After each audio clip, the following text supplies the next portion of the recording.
Welcome back to my channel which is teacher cool. I am back again. आगे चलते हैं, thermodynamics को आगे बढ़ाते हैं, लास्ट चैप्टर को कवर करते हैं।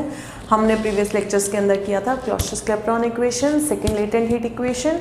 उसके बाद हमने एक इंपॉर्टेंट टॉपिक और किया था जिसका नाम था फेज डायग्राम। फेज डायग्राम में हमने वाटर का भी निकाला था, नॉर्मल सब्सटेंसेस का भी निकालता था। Why I am calling water abnormal because वह नॉर्मलस एक्सपेंशन शो करता है, एंड उसी के कारण हमने ट्रिपल पॉइंट भी निकाला था दोनों सैंपल्स के अंदर। ट्रिपल पॉइंट निकालने के बाद हमने एक और पार्ट किया था जिसमें हमने किया था कि why triple point is unique for a given sample. तो अब आगे चलते हैं। अगला जो हमारा टॉपिक है वो वापस से हमने जो इलेक्ट्रोस्टैट्स वगैरह में किया था, एक वही टॉपिक है जो हम सबको बहुत अच्छा नहीं लगता है, and it is Maxwell's equation. अब आप बोलोगे मैम मैक्सवेल इक्वेशन तो इलेक्ट्रोस्टैट्स वगैरह, इलेक्ट्रिक फील्ड्स वगैरह में होता था, पोटेंशियल्स में होता था, मैग्नेटिक फील्ड्स होती थी। यहाँ पे तो ऐसा कुछ भी नहीं है। तो why are we doing the Maxwell equations? We are doing here Maxwell equation क्योंकि मैक्सवेल ने क्या किया था, हमने अब बहुत सारी एनर्जीज निकाल ली, बहुत सारे रिलेशंस निकाल लिए। फॉर एग्जाम्पल हमने इंटरनल एनर्जी निकाली, उसके बाद हमने निकाली नहीं है, अब निकालेंगे, एंथैल्पी निकालेंगे, हेल्महोल्ट्ज फ्री एनर्जी निकालेंगे, गिब्स फ्री एनर्जी निकालेंगे, in terms of pressure volume वो कैसे निकलेगी, सारी चीज़ों के बारे में हम पढ़ेंगे और फिर उनका एक जनरल रिलेशन दे देंगे। जनरल रिलेशन हमारे पास ऑब्वियसली 4 आएंगे, जो हमेशा मैक्सवेल 4 इक्वेशन देता है। 4 इक्वेशन जो मैक्सवेल हमें देगा उससे क्या होगा, हम डायरेक्टली बता सकते हैं किस चीज़ के साथ क्या चेंज करने से मेरे पास क्या निकल के आएगा। प्रेशर को विद रिस्पेक्ट टू टेम्परेचर करेंगे तो क्या निकल के आएगा, गिब्स फ्री एनर्जी को एंट्रोपी से करेंगे तो क्या आएगा। इस तरीके से बहुत सारे ऐसे पैरामीटर्स हैं जो चेंजेस हैं जिनको हम ऑब्जर्व कर सकते हैं। और एक बारी की हमारी एक्सरसाइज हम ऐसी कर देंगे कि जिसके अंदर हम रिजल्ट्स निकाल के रख देंगे, उसके बाद हमें आप क्वेश्चंस दो, विल शूट द आंसर्स। इसीलिए Maxwell equations are very important. तो लेट्स स्टार्ट। मैक्सवेल का सबसे इजी वाला स्टार्ट करते हैं इंटरनल एनर्जी से। First is internal energy. Now internal energy होती क्या है? सबसे पहले तो 2 डेफिनेशन निकल के आती हैं कि सबसे पहले तो internal energy is the sum of internal kinetic energy जो मोशन के कारण है, जो मेरे पार्टिकल्स हैं, मॉलिक्यूल्स हैं, एंड इंटरनल पोटेंशियल एनर्जी जो उनके बीच में फोर्सेस ऑफ अट्रैक्शन है उसके कारण। एक डेफिनेशन तो होगी it is the sum of internal kinetic energy and internal potential energy, और इस सम को will call internal energy. Second है कि इंटरनल एनर्जी आती कब है, जाती कब है। तो इसका आंसर आता है सेकेंड डेफिनेशन में, विच इज कि internal energy is the amount of energy absorbed और release during a phase transition. Phase transition के टाइम पे जो भी एनर्जी एक्सचेंज होती है उसको बोलते हैं फेज ट्रांजिशन, सॉरी उसको बोलते हैं इंटरनल एनर्जी। ठीक है।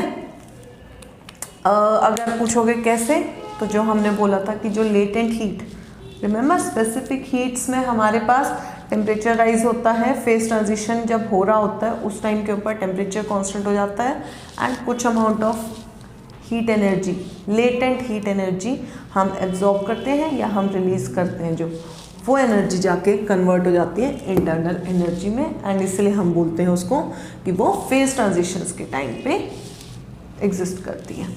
ठीक है। अब फर्स्ट लॉ ऑफ थर्मोडायनेमिक्स जो बहुत स्टार्टिंग में हमने किया था, तो फर्स्ट लॉ ऑफ थर्मोडायनेमिक्स ने हमें एक रिलेशन निकाल के दिया था which was du is equals to TdS minus of PdV। ठीक है। ये जो रिलेशन आया था, ये आया था जब हमने एंट्रोपी करा था। एंट्रोपी में हमने एक रिलेशन निकाल दिया था which was the combined form of first and second law of thermodynamics, and entropy का एक मैथमेटिकल फॉर्म भी था। तो ये इक्वेशन मेरे पास निकल के आई थी जिसमें U is my internal energy, temperature, entropy, pressure, volume, सारे पैरामीटर्स कवर हो गए।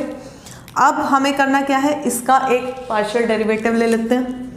पार्शियल डेरिवेटिव कैसे लेते हैं कि किसी दूसरी चीज़ को कांस्टेंट रखो और उसको डेरिवेट कर दो। तो du by ds ds के विद रिस्पेक्ट में इसका पार्शियल डेरिवेटिव ले रही हूँ, कीपिंग वॉल्यूम कांस्टेंट। अब वॉल्यूम को कांस्टेंट रखेंगे तो dv 0 हो जाएगा, ये हट जाएगा, तो आई विल गेट टेम्परेचर। ठीक है, similarly du by dv, dv के विद रिस्पेक्ट करें तो s को कांस्टेंट कर देते हैं, क्या आएगा, du by dv will be negative of pressure. अब हम बोलते हैं, अब we know internal energy is a perfect differential. Physics and maths go hand in hand, तो मैथमेटिक्स में हमारे पास एक चैप्टर आता है which is differential equation. Differential equation के अंदर हमारे पास एक टॉपिक आता है परफेक्ट डिफरेंशियल। तो हम बोलते हैं, सपोज मेरे पास कोई फंक्शन है which is a function of X and Y, तो इस फंक्शन को परफेक्ट डिफरेंशियल होने के लिए what is the required condition? Required condition is d by D X of function x, y का second derivative d by D Y.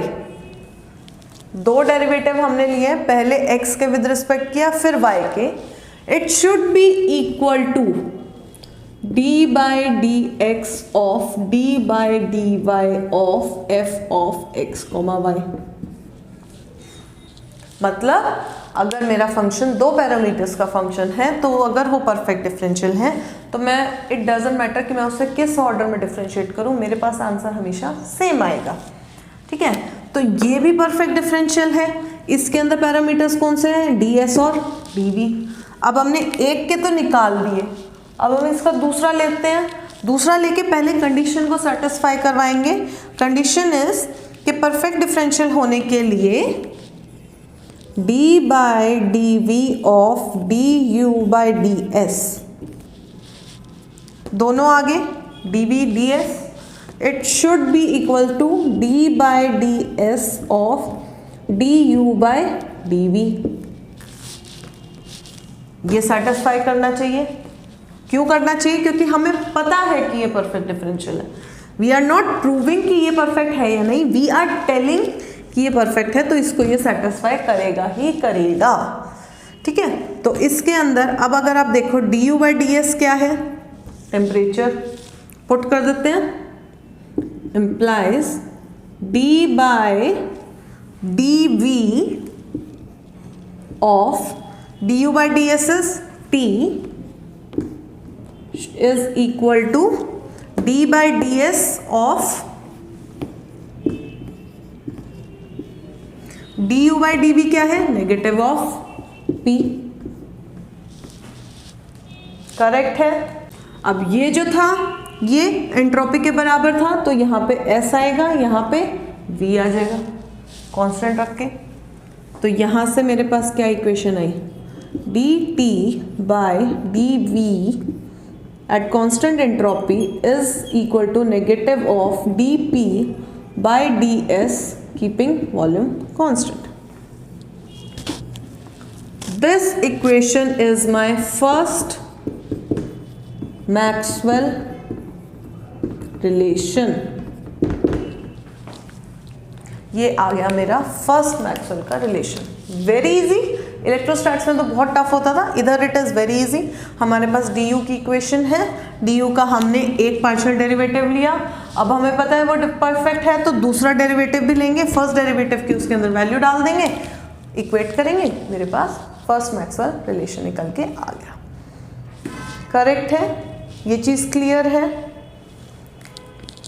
अब what will do is, ये जो भी मेरे रिलेशंस निकल के आ रहे हैं उनको एक बार को हम यहाँ पे लिख लेते हैं। फर्स्ट मैक्सवेल इक्वेशन जो निकल के आया, it is dt by dv at s is equals to negative of dp by ds volume. Why I am writing it hair?